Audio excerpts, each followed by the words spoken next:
The next question will be for both you and Randy, and let's give you a rest. Randy, you go first. That's good.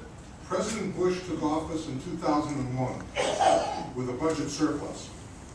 8 years later, we had a massive deficit and an economy in free fall after the regulators he appointed and a Republican Congress approved failed to do their jobs.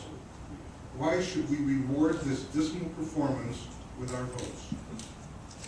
Well, I don't think you should. But what I think you should do is find someone who thinks differently, who is out to represent you. I think you should reward, and reward's the wrong word, but you should elect someone that is actually going to represent you.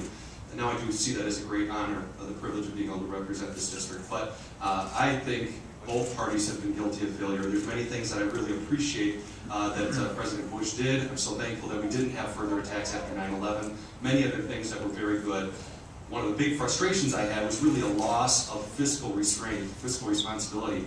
And I looked to executive branch and the legislative branch and falling right in line on that. I think we had a great opportunity when Republicans did control everything to be able to hold the line on some things, to cut wasteful spending. We didn't. We continue to grow it. Earmarks tripled under Republican leadership in Congress. To me, that's wrong. We've lost sight of who is sending us there, what is our core responsibility, what do we believe fundamentally, and I want to bring that back. And I hope to come in, I think 2010 is a really, really important year. Certainly this district is really important. Hopefully we'll get a chance to talk a little bit more about this throughout, but I think this district sends a message to the rest of the nation. This congressional district, a part of the reason Bill Foster won was because of Barack Obama coming in and campaigning for him. A part of it too was early retirement and dysfunction of Republicans. But I think now is our opportunity to win it back for someone who's responsive to the people of the district, listening to them, and going to be joining with them. But I think the other thing I'm excited about, if we can win here and win a few other spots, there could be a wave that sweeps in of people who are saying, we're going to do differently. We're not going to fall into the mistakes of Democrats of the past. We're not going to fall into the mistakes of Republicans of the past. We are going to fall into what the founding fathers, what the people who sacrificed so much to create our nation envisioned, and that was small federal government, make government local. Not with don't send a congressman out to Washington, D.C. with the hopes that they're going to bring pork back. Have your congressman fight so you can keep dollars in your own pocket. There is limited responsibility for government. We need a congressman who sees that limited responsibility and abides by it. And I will do that if you give me that opportunity. All right, I'm going to ask you again to please keep your response. Sorry, I get heated, but I will, I promise. I'll tone it down. Thank you. Thanks for reminding me. Early dinner appointment tonight. The next question will be directed towards our two congressional candidates.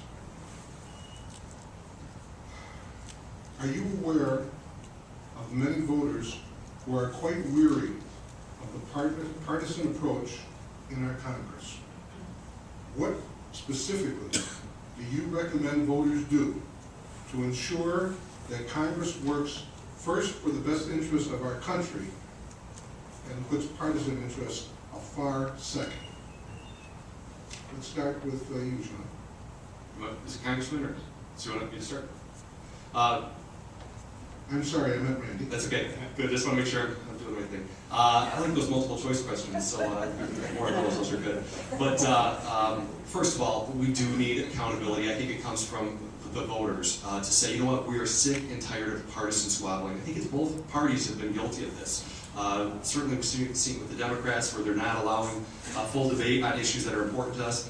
Republicans were guilty of it too when they were in charge. So we need to come to a new level. What I bring to this race is experience. I've served the entire time I've been down in Springfield. I've been in the minority, and yet I've passed dozens of pieces of legislation that are important to my district. For me to pass a bill, I cannot pass it on a partisan basis. It will not pass. I have to have bipartisan support. And so I will take that same commitment of working together, of let's get past that. I'm going to believe different things than my opponents, the Democrats, but we need to work together for the good of the people. That's my commitment. Not only is it my commitment, it's my experience. It shows of what I've done when I'm down in Springfield.